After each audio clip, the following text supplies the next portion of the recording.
देश के बड़े उद्योगपति मुकेश अंबानी के बेटे अनंत अंबानी की राधिका से राजी खुशी शादी हो गई। शादी का इतना लंबा इवेंट चला कि खूब हेडलाइंस बनी। शादी के कार्ड से लेकर बाराती तक सबकी चर्चा रही।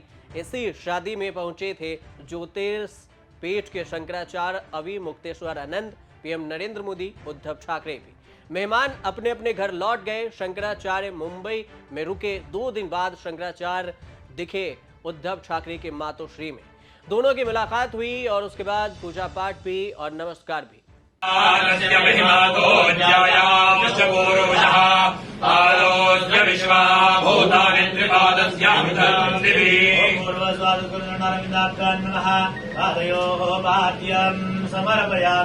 शंकराचार्य को पूरी खबर थी कि कैसे महाराष्ट्र में उद्धव ठाकरे की सरकार गिराई गई, कैसे उनसे शिवसेना पार्टी छीनी गई। उद्धव ठाकरे के साथ जो हुआ उससे दिल टूटा हुआ था।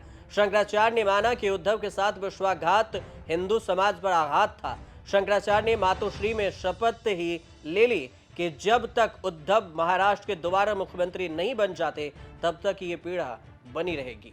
ये हम सब लोग हिंदू धर्म के, सनातन धर्म के पालन करने वाले लोग हैं। हमारे यहाँ पुण्य पाप की भावना बताई गई है। सबसे बड़े पाप गौ घात आदि बताए गए हैं, लेकिन उससे भी बड़ा घात विश्वासघात बताया गया है। आपके जो उद्धव ठाकरे जी हैं, इनके साथ विश्वासघात हुआ है और इसी बात की पीड़ा बहुत सारे लोगों के मन में है। तो आज हम यहाँ पर उनके अनुरोध पर आए। हिंदुत्व असली है तो ये जानना पड़ेगा कि जो विश्वासघात करे वो हिंदू नहीं हो सकता है। जो विश्वासघात सह ले वो तो हिंदू होगा, क्योंकि उसके साथ विश्वासघात हुआ है। तो जिन लोगों ने विश्वासघात किया वो कैसे हिंदू हो सकते हैं। लोकसभा चुनाव के महीने भर बाद और विधानसभा चुनाव से कुछ महीने पहले ही मातोश्री पहुंचे थे शंकराचार्य। लोकसभा चुनाव में उद्धव ठाकरे ने कांग्रेस शरद पवार के साथ साथ मिलकर कमाल किया। बीजेपी एनडीए को हराने का चमत्कार। उम्मीद जताई जा रही है कि अक्टूबर में होने वाले चुनाव में एनडीए की जीत हो सकती है। जजमानी से गदगद शंकराचार्य भी उद्धव ठाकरे को सत्ता का आशीर्वाद देकर वहां से लौट गए। उन्होंने स्वागत किया। हमने उनसे ये कहा है कि हम सबके मन में इस बात की पीड़ा है कि आपके साथ विश्वासघात हुआ। जब तक पुनः महाराष्ट्र के मुख्यमंत्री की कुर्सी पर आप विराजमान नहीं हो जाते तब तक हम लोगों के मन का ये जो दर्द है, ये पीड़ा है, ये दूर नहीं हो सकती है। तो उन्होंने कहा है कि जैसा आप लोगों का आशीर्वाद होगा हम करेंगे। अयोध्या में राम मंदिर की प्राण प्रतिष्ठा के समय से शंकराचार्य अवि मुक्तेश्वर आनंद बीजेपी और मोदी सरकार से नाराज चल रहे थे। प्राण प्रतिष्ठा के तौर तरीके से शंकराचार्य को आपत्ति थी, जिसे दूर करने के लिए सरकार, बीजेपी और आयोजकों ने प्रयास नहीं किया। इस बीच लोकसभा चुनाव हुआ। बीजेपी की सीटें घट गई, लेकिन मोदी तीसरी बार भी पीएम बने। और इन सबके बीच में पहली बार शंकराचार्य और मोदी का आमना सामना मुकेश अंबानी के घर शादी के समारोह में हुआ। मोदी खुद चलकर शंकराचार्य के पास आए, श्रद्धा भक्ति से प्रणाम किया।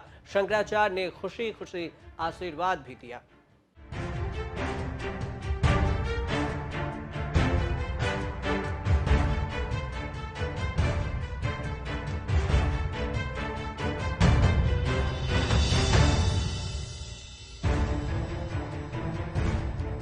अवि मुक्तेश्वर आनंद ज्योतिर्पीठ के शंकराचार्य हैं। उनकी भूमिका और राजनीतिक है। चुनावों से किसी भी जाति, किसी भी हार की बात नहीं करते।